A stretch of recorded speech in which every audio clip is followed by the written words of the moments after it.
An electrical burn may appear minor or not show on the skin at all, but the damage can extend deep into the tissues beneath the skin.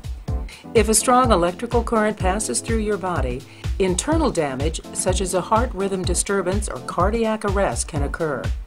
Sometimes the jolt associated with the electrical burn can cause you to be thrown or to fall, resulting in fractures or other associated injuries. Utilize the acronym AID. If the victim is unconscious, consent is assumed. While waiting for medical help, follow these steps. Look first, don't touch.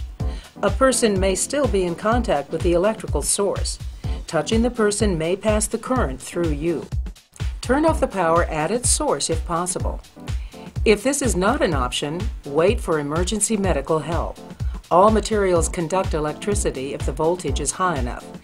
Therefore, do not try to move the victim with any object including wooden or rubber poles. If the scene is safe, check for normal breathing. If absent, begin CPR immediately. In this case, the victim's chest is rising and falling, so we know they are breathing. Cover the affected areas. If the person is breathing, cover any burned areas with a sterile gauze bandage if available, or a clean cloth. Look for the entry and the exit wound. The electric current will pass through the body and exit. Both areas may need care.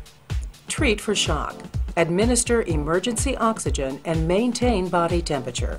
In this scenario, the victim was forcefully thrown, which could have caused spinal or head injuries. Do not elevate the legs. The jolt and impact of the fall could have caused additional injuries. Perform a head-to-toe body exam as learned in the victim assessment segment.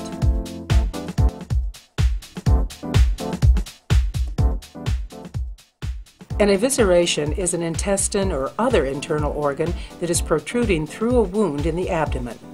This can occur from objects such as knives or broken glass or structural accidents. If there is an evisceration, by responding quickly, you could save the victim's life. Carry out the acronym AID. Place a large trauma pad on the evisceration. If you do not have trauma pads, use towels.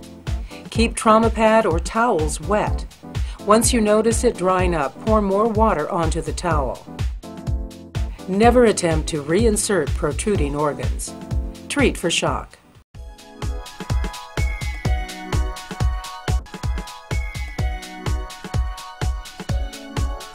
A stroke occurs when there's a lack of blood to a portion of the brain, resulting in tissue death and loss of brain function.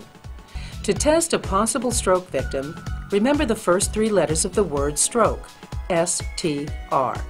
S for smile, T for talk, R for raise arms.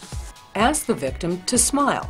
Can you smile? The smile test is used to check for one-sided facial weakness, a classic sign of stroke. Ask the victim to talk and see if they can repeat a simple sentence such as, "Don't cry over spilled milk."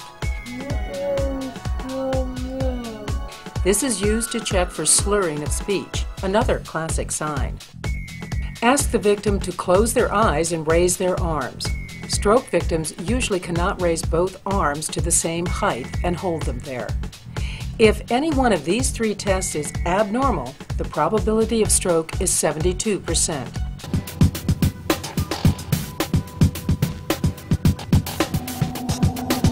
Before approaching a victim, assess the scene. Remember, you cannot help a victim if you become a victim yourself. Tap and shout, "Are you okay?" Tell them you are trained in CPR and ask if you can help.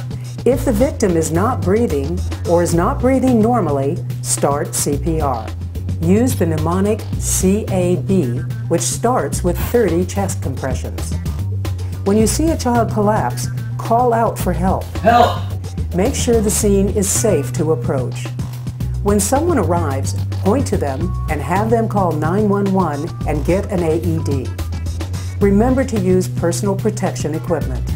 Position your shoulder directly over your wrist with the elbow locked. Compressions should be at least 2 inches in depth. Push hard, push fast. Push to the rhythm of the song, "Staying Alive."